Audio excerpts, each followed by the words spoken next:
Hello बच्चों, चलिए प्रश्न पढ़ते हैं। प्रश्न में हमें दिया है एक वेल्डिंग ईंधन गैस में केवल कार्बन तथा हाइड्रोजन उपस्थित हैं।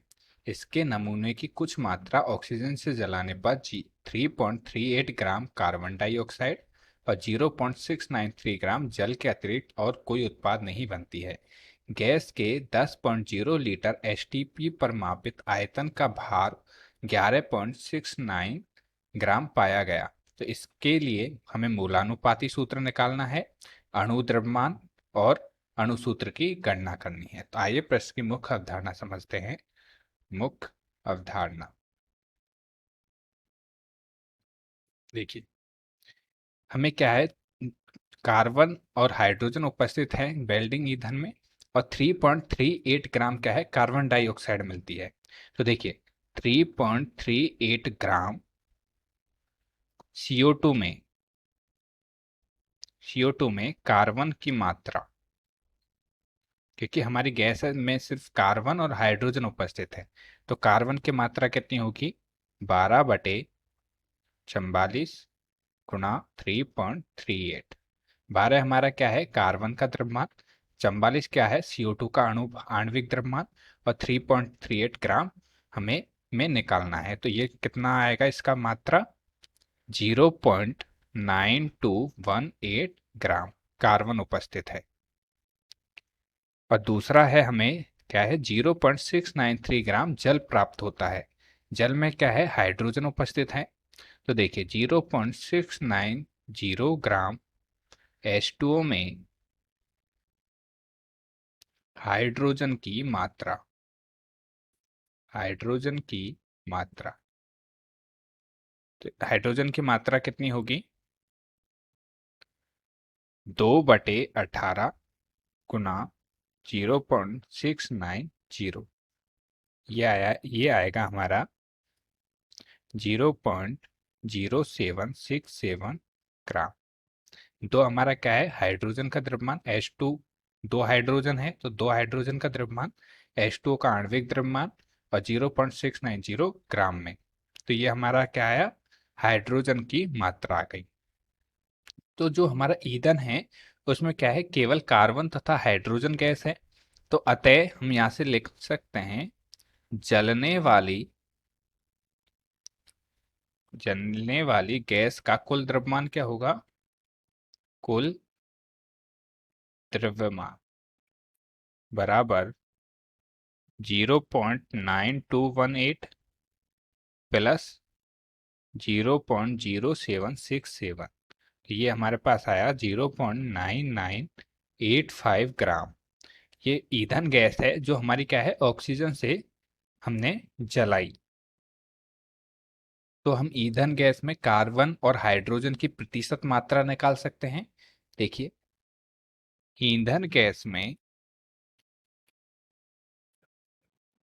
में कार्बन की प्रतिशतता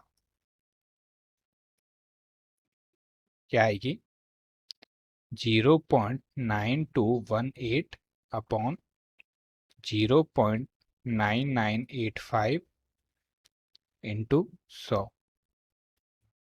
0.9985 हमारा क्या है, ईंधन गैस का कुल द्रव्यमान, ठीक है। और जो 0.9218 क्या है, कार्बन की मात्रा इंटू 100। तो यहाँ से प्रतिशतता क्या आएगी, 92.318%। इसी प्रकार ईंधन गैस में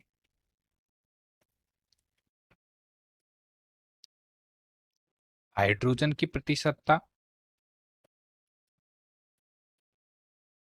ये आएगी 0.07667 अपॉन 0.9985 इंटू 100 बराबर 7.682।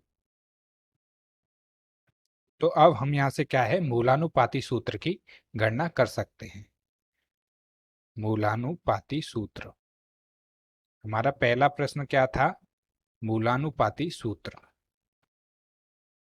मूलानुपाती सूत्र, तो मूलानुपाती सूत्र निकालने के लिए देखिए, कार्बन और ये है हमारा हाइड्रोजन, ये है हमारे परमाणु, कार्बन और ये हाइड्रोजन। इनका परमाणु द्रव्यमान क्या है? 12 और 1। तो इनकी प्रतिशतता हमने निकाल ली 92 और 7.682। तो मोलों की सापेक्ष संख्या हम यहाँ से निकाल सकते हैं। मोलों की सापेक्ष संख्या यहाँ से आएगी 92.318 अपॉन 12। तो टोटल कितने मोल हैं? 7.693।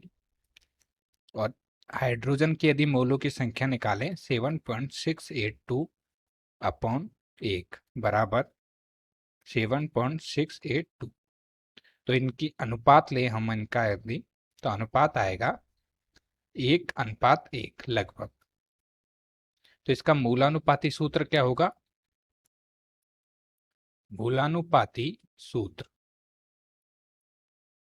बराबर हो जाएगा C और H। ये इसका क्या है? मूलानुपाती सूत्र। दूसरा हमें प्रश्न में दिया है अणु द्रव्यमान। तो आइए इसका अणु द्रव्यमान निकालते हैं।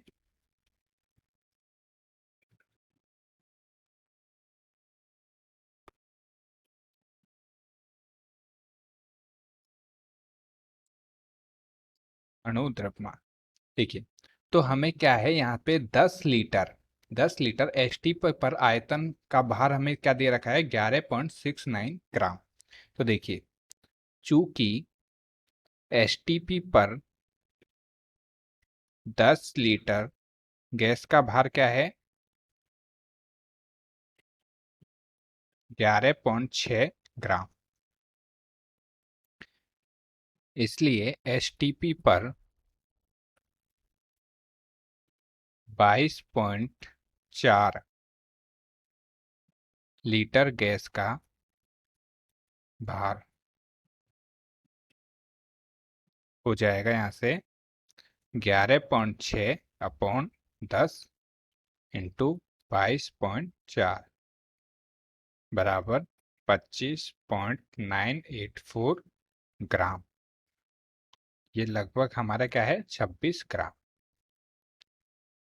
यहाँ पे 22.4 लीटर गैस के लिए क्यों निकाला? क्योंकि देखिए, एक मूल आदर्श गैस द्वारा एसटीपी पर या एनटीपी पर घेरा गया आयतन हमारा क्या होता है? 12.4 लीटर। ठीक है, तो हमारा इसका मोलर द्रव्यमान क्या होगा? मोलर द्रव्यमान बराबर 26 ग्राम पर मोल। अब हमें निकालना है आणविक सूत्र।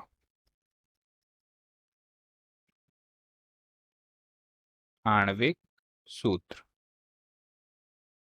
आणविक सूत्र हमारा क्या होता है? मूलानुपाती सूत्र। पाती सूत्र एन बराबर आणविक सूत्र। और एन बराबर क्या होता है? मोलर द्रव्यमान बटे मूलानुपाती सूत्र का द्रव्यमान। मूलानुपाती सूत्र का द्रव्यमान। द्रव्यमान तो मोलर द्रव्यमान हमें पता है 26 ग्राम। और मूलानुपाती सूत्र का द्रव्यमान क्या होगा? CH। तो कार्बन का क्या है? 12 प्लस हाइड्रोजन का क्या है? 1, तो 13। मूलानुपाती सूत्र का द्रव्यमान क्या है? 13। तो देखिए n बराबर हमारा क्या आएगा? 26 अपॉन 13 बराबर 2। तो गैस का अणु सूत्र क्या होगा? गैस का अणु सूत्र बराबर 2 गुणा CH बराबर C2H2। ये हमारा क्या है? गैस का आणविक सूत्र। तो आशा करता हूँ आपको प्रश्न समझ में आया होगा। धन्यवाद।